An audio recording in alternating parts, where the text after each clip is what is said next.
Okay, so this will be a quick video, I hope, just to show how to downgrade macOS. So I have OCLP OpenCore Legacy Patcher 2.2 running on Sequoia 15.3.1 on a 2015 MacBook Pro 13-inch Retina.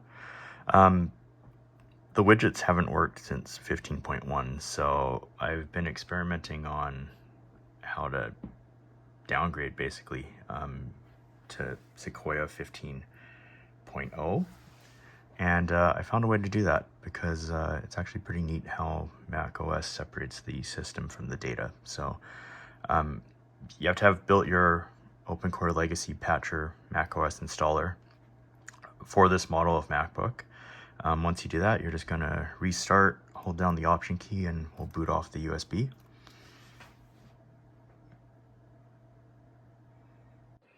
Future me here, some stuff that I learned after doing this. Of course, make a full backup, use Time Machine or something else. You'll need to sign out of iCloud because when you downgrade a version of macOS, the newer version updates some iCloud libraries such as iMessage, and the old version can't read those. And number 3, you'll need to create a new Photos library for the same reason. The older version of macOS cannot read the newer version of the Photos library.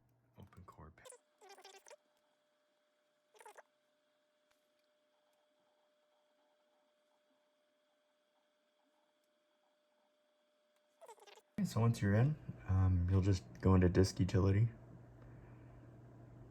To mention, it's very important that you've made a backup before. But in Disk Utility, we will just go View, Show All Devices. There we go. So we'll see we have our SSD, we have our macOS volume. So you'll see for every APFS volume there are basically 2 sub-volumes. So you'll have the APFS volume, your system volume, and then your data volume. The data volume contains all of your data, your user profile, applications, everything. The system volume just contains the operating system. So what we're going to do here is we're actually just going to delete it. And there will be a warning here. So it will delete everything. Yes, warning, warning, warning. It is a member of a volume group. So you can delete just the system volume or all volumes in the volume group. So don't press this one. Press this one here that just says delete. So I'll try to make that a bit bigger. But yeah, basically we're just going to delete the system volume, which only contains the OS.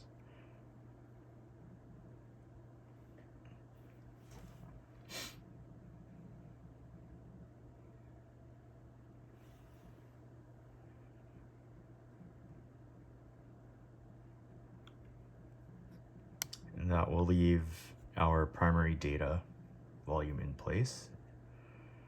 And now we'll just reinstall macOS. So we'll quit out of Disk Utility. We'll go to install macOS Sequoia, hit continue.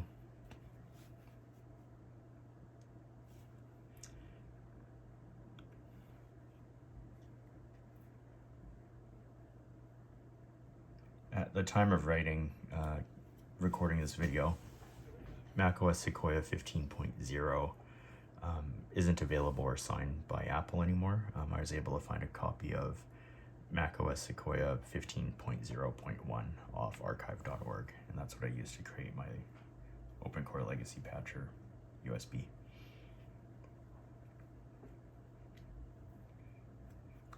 So we'll go through, accept the agreement. And now we will just pick our internal drive. If you're trying to downgrade, normally the installer won't let you put an older version on than what you already have. But since we've deleted the system volume, all this has now is just data. So we're just gonna go through, gonna unlock, and then we will install onto this partition. Okay, so macOS Sequoia will be installed onto the disk, Macintosh HD data. Hit continue. And then we'll just wait for the install to finish.